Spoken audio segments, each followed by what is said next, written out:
Assalamualaikum warahmatullahi wabarakatuh. Alhamdulillah wassalatu wassalamu ala rasulillah amma ba'du. Yang kami hormati imamul muslimin, yang kami hormati ikhwan, akhwat semuanya, wabil khusus para naib, para amirasa, para umaro, yang tidak mungkin saya sebutkan satu persatunya. Semua saya cintai karena Allah Subhanahu wa taala. Semoga kita semua dirahmati oleh Allah Subhanahu wa taala. Allahumma amin.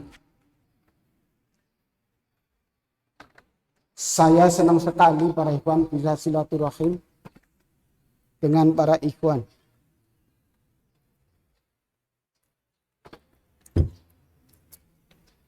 Ini Quran 30 juz, tapi cetaknya modelnya 1 juz 1 juz. Ada yang kepengen punya hadiahnya? Cung, yang kepengen? Ngacung, boleh? Sini. Jenengan, bukan Pak Usman. Dengan catatan dari Purbalingga, bukan Banjar. Purbalingga, Pak? Purbalingga. Enggak gratis tapi, Pak. Sekarang bulan apa, tahun berapa Komariah? Bulan Muharram. Halal.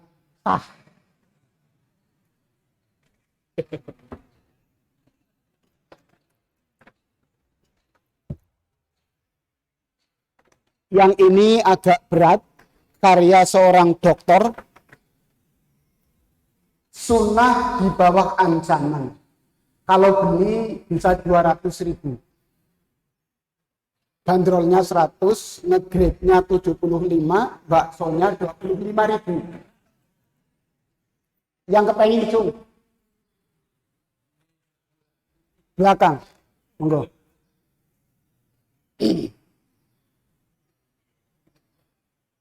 Kita akan memasuki bulan Agustus. Hari HUT Kemri, HUT hari ulang tahun kemerdekaan RI. Yang keberapa? Yang keberapa? Hari ulang tahun kemerdekaan RI besok ini yang keberapa? 73. 73. Itu nggak masalah. Nah.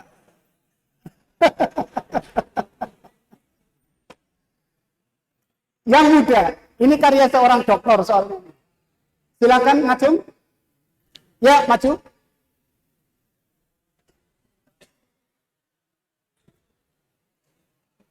Yang satu judulnya Pembaruan Islam, Orientalisme dalam Sorotan. Ini juga karya seorang dokter. Silakan, yang ingin maju juga. Dari mana, Mas? Purbalingga. Purbalingga. Pertanyaannya tadi, Indonesia besok itu hari ulang tahun kemerdekaan RI yang berapa? 77. 77, betul Pak? Betul. Sah, halal? Betul. Berikutnya, boleh muslimat yang ngacung? Muslimat yang ngacung? Gratis Pak, silakan. Ada nggak muslimat yang ngacung? Oke, untuk muslimin lagi silakan.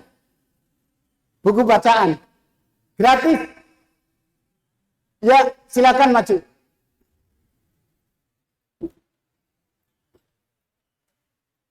Yang ini agak berat pertanyaannya. Sebutkan satu saja tokoh yang terkenal pembebas Al-Aqsa. Bebas siapa aja.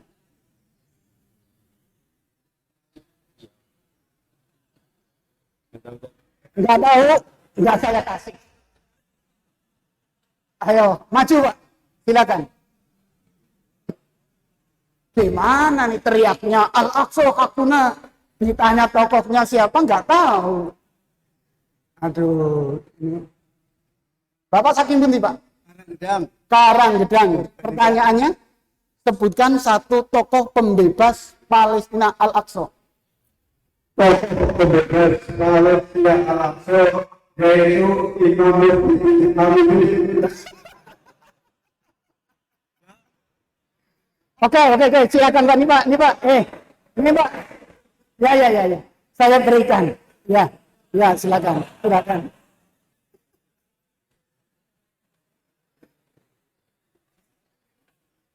Ya, Imam almarhum Muhyiddin Hamidi, Allah yarham. Ya, setidaknya beliau sedang berjuang mengarah pembebasan ke sana. Maksud saya sebenarnya antara Salahuddin Al-Ayyubi, Ali Jangki, atau dan lain-lainnya. Iya. Kalau yang ini dari menghidupkan Ramadan sampai budaya silaturahim di Indonesia, nggak ada pertanyaannya. Silakan. Belum jenengan lagi, jangan double. Monggo. Yang belum, silakan. Ya. Silakan dibaca. Nah, kalau yang ini memang Quran terjemah lafziyah. Saya juga pernah berbagi untuk Ikhwan Banjarnegara. Saya ini sohib lama.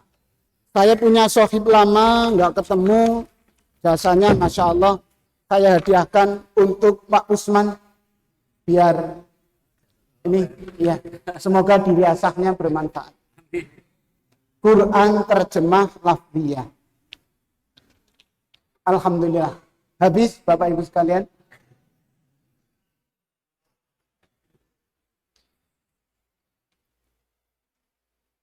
Kita akan dan sedang memasuki 2 hari besar. Satu, peristiwa tahun Hijriah. Yang kedua, peristiwa pemproklamiran kemerdekaan Republik Indonesia. Sebenarnya tadi di antara salah satu pertanyaan yang ingin saya tanyakan juga, tapi karena hadiahnya sudah habis. Siapa yang menetapkan tahun Hijriah sebagai kalender perhitungan Islam? Ini biasanya ada saja yang belum tahu dan belum hafal. Siapa Pak Usman yang menetapkan tahun Hijriah sebagai kalender Islam? Sahabat Umar bin Khattab, ora sida tak jaluk. Bapak Ibu sekalian,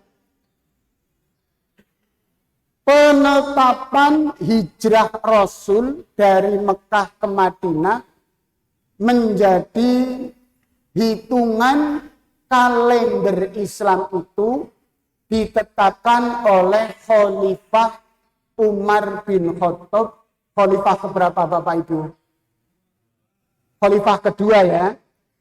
Khalifah kedua. Saat itu terjadi perdebatan. Karena Islam belum punya kalender sendiri.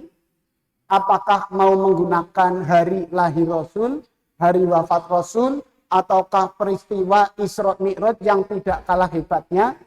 Tapi kemudian dipilihlah hari peristiwa hijrahnya Rasulullah SAW dari Makkah ke kota Madinah. Sebagaimana peristiwa tanggal 17 Agustus yang jatuh di hari Jumat dibacakan oleh Presiden pertama Bapak Soekarno-Hatta. Siapa tahu? Memproklamirkannya di rumah siapa? Ada yang tahu? Nah, inilah catatan sejarah yang kurang disosialisasikan oleh Ibnu Martak di rumah Ibnu Martak. Ibnu Martak ini adalah keturunan Arab. Yang mau tidak mau, memang kita harus mengakui jasa orang-orang keturunan Arab itu memang cukup besar di Indonesia. Umar bin Khattab radhiyallahu anhu memilih hijrah Rasul sebagai penetapan perhitungan kalender Islam pasti bukan kebetulan. Karena dalam riwayat bahwa seandainya setelah Nabi Muhammad itu ada nabi, pastilah Umar yang akan ditetapkan menjadi nabi. Saking cerdasnya Umar, saking pekanya sensitivitas Umar bin Khattab terhadap kejayaan Islam dan hal-hal yang bisa meruntuhkan Islam.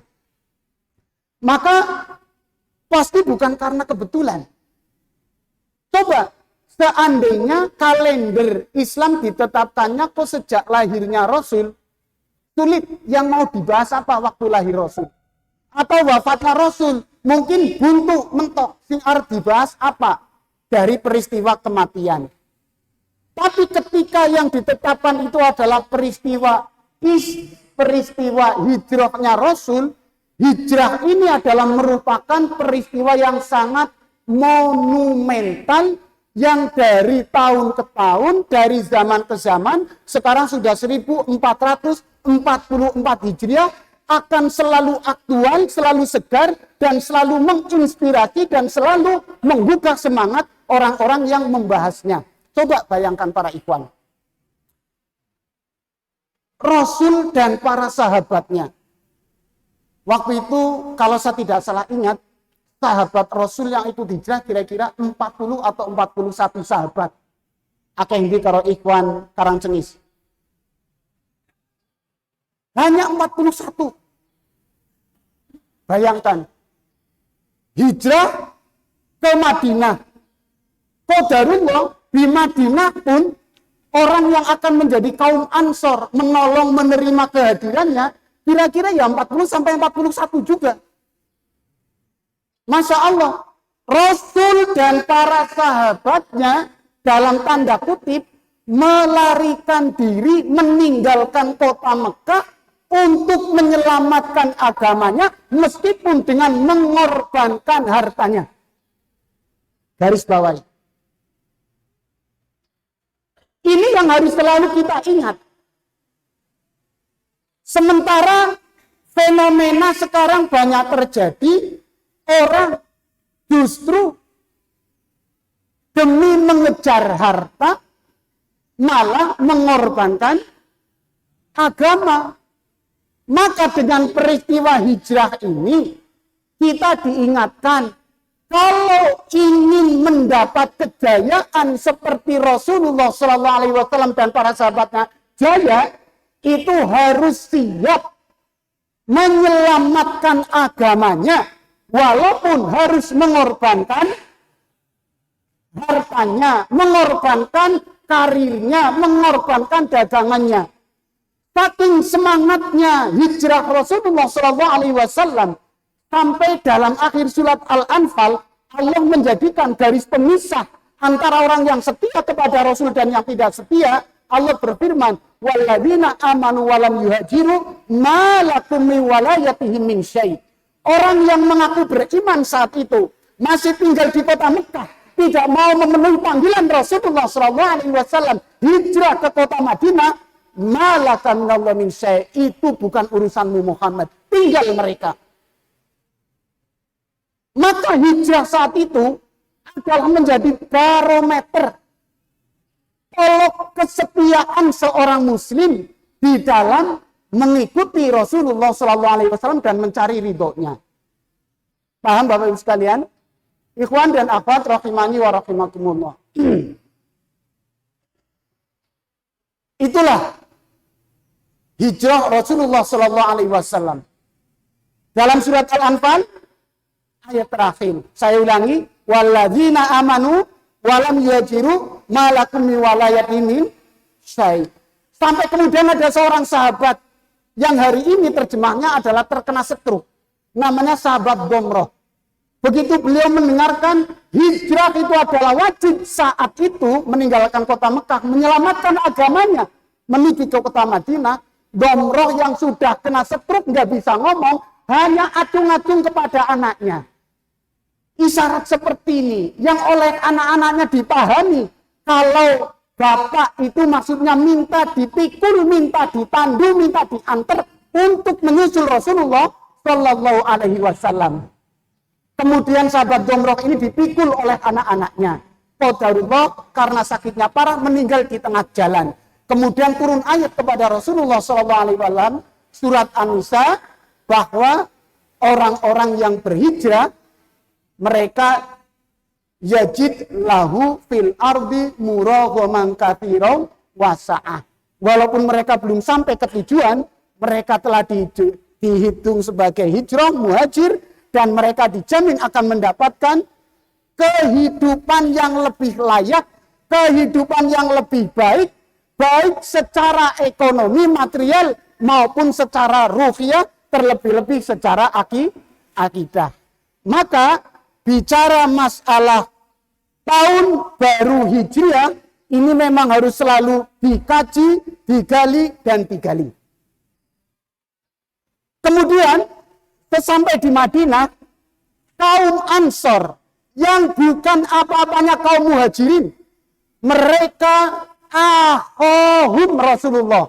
Kalau akhun saudara, ahoh mempersaudarakan, dipersaudarakan, lebur yang dalam surat Al-Hasyr digambarkan yuhibbuna man hajara ilaihim.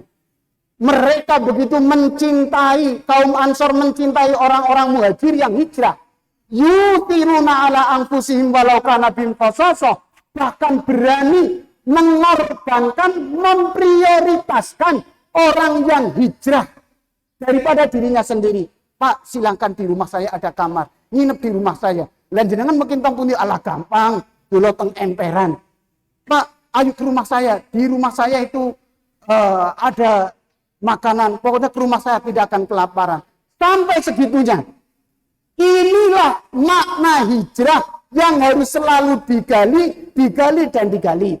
Kita semua para ikhwan, kita seperti Muhajirin dan Ansor, kita dipertemukan di sini bukan karena latar belakang keterikatan bisnis. Kita tidak ada keterikatan nasab. Kita tidak ada keterikatan kepentingan partai. Kita tidak ada kepentingan organisasi.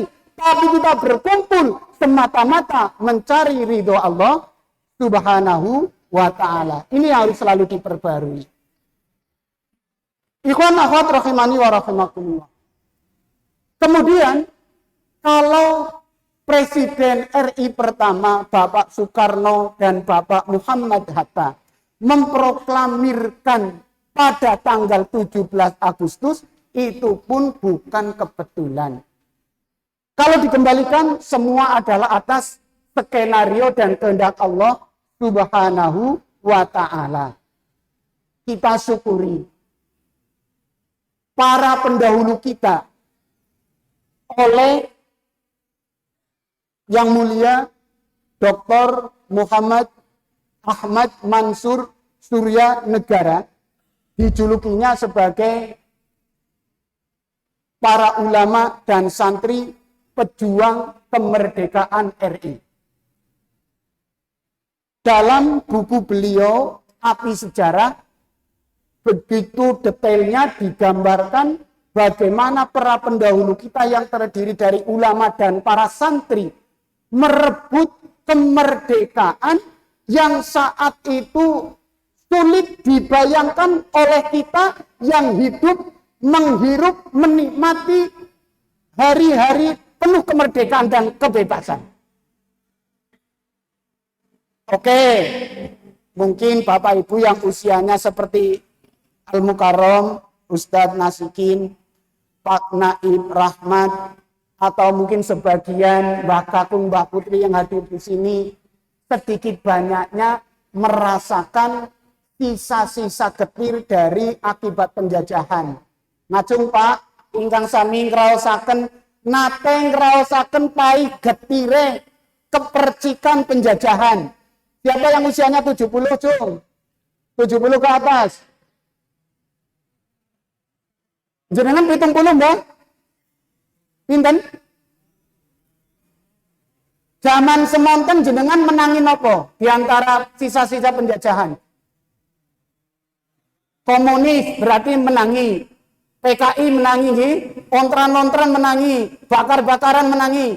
Tapi itu bakar-bakaran itulah Pak. Bakar-bakaran kejahatan dari kaum komunis. Masya Allah. Maka kita yang hari ini menikmati kemerdekaan, melihat perjuangan para pendahulu kita, yang notabene adalah para ulama, para syuhada, para santri. Mari kita syukuri. Mari kita syukuri. Hijrah Rasul itu adalah nikmat Allah yang paling besar. Kemerdekaan kita di Indonesia ini juga merupakan nikmat Allah yang luar biasa besarnya. Allah berfirman, "Wazkuru nikmatallahi alaikum." Ingat-ingat. Uzkuru.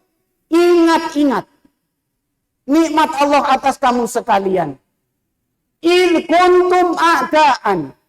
Ayat ini memang berkaitan dengan peristiwa Aus dan Khazraj yang di masa jahiliyah bertahun-tahun isinya perang terus. Tidak pernah menikmati damai. Masya Allah. Na'udzubillah min dzalik. Kita bersyukur. Ingat-ingat. Il kuntum a'daan. Orang hidup di satu kampung, di satu daerah, di satu negeri, semakmur apapun, kalau kemudian terjadi letupan-letupan, sengketa, peristiwa, tawuran antar kampung, sempat menikmati kekayaan kemakmuran, boten? Tidak akan bisa sempat menikmati. Adaan bermusuh-musuhan itu adalah merupakan bendu, merupakan hukuman yang paling pahit. Maka di era kemerdekaan seperti ini, ayo kita nikmati. Jangan ada lagi yang namanya tawur antar kampung. Malu. Malu lah.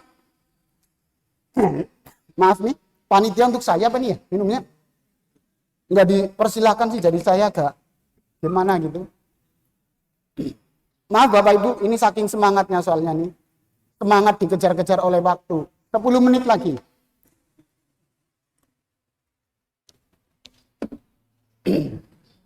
Ikhwan akhwat rahimani wa rahimakumullah.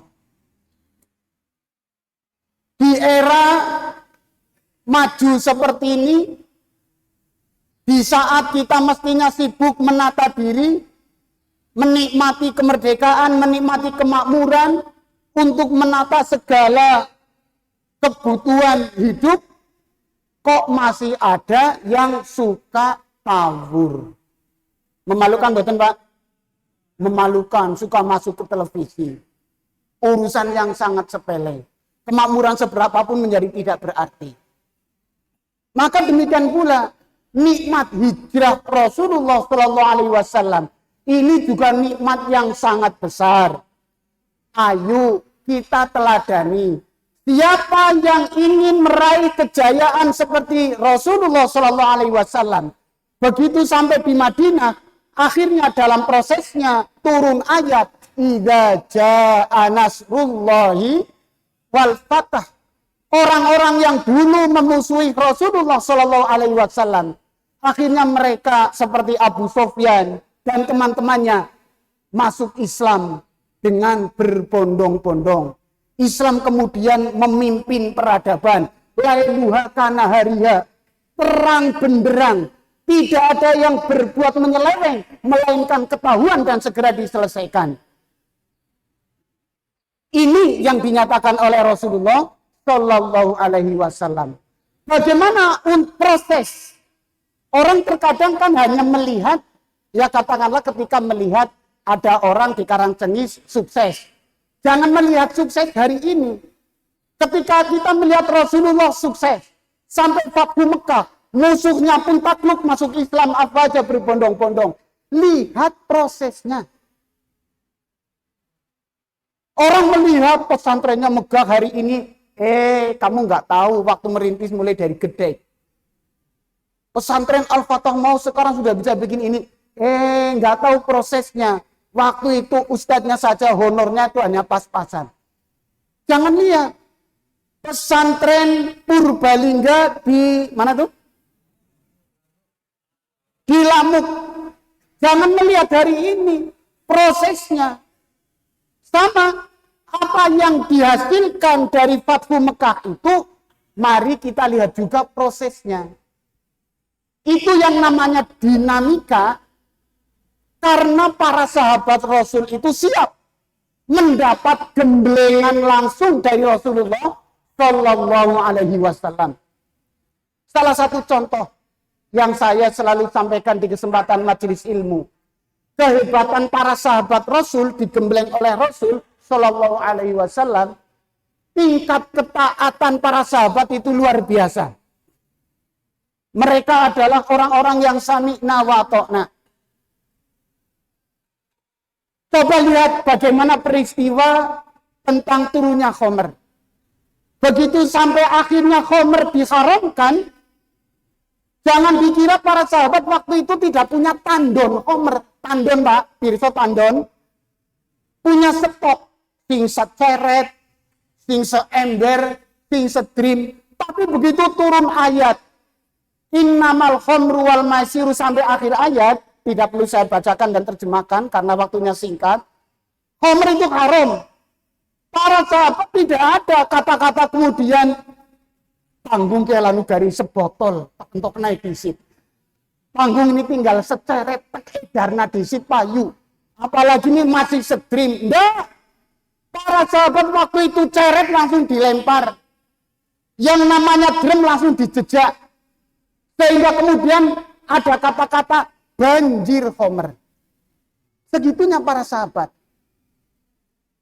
Coba lihat bagaimana peristiwa ketika turun ayat hijab. Para ibu muslimat, sebelum turun ayat hijab yang mewajibkan muslimat untuk pakai jilbab, pakai kerudung yang menutup auratnya, kecuali ini dan ini, tangan dan wajah. Para wanita saat itu ya masih biasa saja, gayanya gaya jahiliyah. Tapi begitu turun ayat tentang hijab, para wanita itu diceritakan mereka langsung menyambar korden rumahnya. Korden, Pak, sebagus-bagusnya korden itu antara kaku karo kasar, mbok. Mbok nggih. Nggak ada yang namanya kaum wanita menunggu merek Nibras produksinya akan datang. Maaf ya, ini iklan ya. Merek apalagi ibu muslimat selain Nibras itu nggak menunggu. Mereka begitu turun ayat sampai ilmu kepadanya diamalkan. Maka ketika Rasulullah SAW menginstruksikan untuk hijrah, maka para sahabat pun tidak berkepanjangan jawabannya. Mereka hijrah. Sehingga seperti sahabat Domroh pun akhirnya ikut berhijrah. Masya Allah, Masya Allah. Oleh karena itu, ikhwan dan akhwat, rahimani wa rahimakumullah, dengan kita bertemu bulan Muharram tahun baru Hijriah ini, mari kita jangan tenggelam dalam euforia peringatan yang justru cenderung kepada mubadzir, apalagi maksiat dan dosa. Dengan kita akan memasuki hari ulang tahun kemerdekaan RI yang ini adalah nikmat luar biasa, mari kita jangan tenggelam kepada perayaan hura-hura yang cenderung kepada maksiat. Naudzubillah min dzalik. Kalau boleh mengandai, seandainya para ulama syuhada kita bangkitkan, seandainya kemudian para sahabat yang sudah wafat bisa kita bangkitkan, sebenarnya nggak boleh mengandai seperti ini para ikhwan. Mereka akan kaget. Para syuhada di Indonesia akan kaget. Loh, kok kamu begitu cara memperingati kemerdekaan? Hanya dengan begitu kamu cara memperingati kemerdekaan, dengan joget-joget. Cukup hanya dengan manjat pohon pinang. Hanya dengan hadiah pinus. Mestinya untuk mengisi makna tahun baru Hijriah, makna kemerdekaan Republik Indonesia, ayo kita isi, kita bangkitkan minimalnya diri kita, kemudian keluarga kita, anak-anak kita untuk mengisi dari tujuan kemerdekaan itu sendiri. Untuk apa? Menyongsong masa depan yang lebih baik. Masa depan yang lebih baik. Di saat negara-negara luar mereka sibuk, ya, sedang menggembleng anak-anak mereka agar tetap unggul, agar tetap menguasai, mencengkeram dunia, kita di sini, ada yang memubazirkan waktu. Nggak perlu saya sebutkan, mungkin nanti ada yang tersinggung, ada yang waktu diambur-amburkan begitu saja, ada yang uang diambur-amburkan begitu saja. Orang menganggap enteng dengan uang 10.000, 100.000, 1 juta. Di saat yang sama banyak fakir miskin, banyak anak-anak yatim yang mereka dengan 100 rupiah, mereka dengan 1.000 rupiah, mereka dengan sekian ribu rupiah akan sangat berarti dan akan bisa mengentaskan mereka dari kebodohan menjadi mendapatkan ilmu insya Allah. Begitu para ikhwan dan akhwat sekalian. Maka kesimpulannya, taklim ini judulnya adalah memaknai hijrah dan kemerdekaan Republik Indonesia. Paham? Saya punya beberapa hal yang ingin disampaikan, tapi dibatasi oleh waktu. Insya Allah masih ada kesempatan lain kita bisa bersilaturahim di majelis yang mulia, insya Allah bersama para ikhwan dan akhwat. Dibatasi oleh waktu, apa yang benar dari Allah, kekurangannya dari kami sendiri. Astaghfirullahaladzim wal afu minkum. Wassalamualaikum warahmatullahi wabarakatuh.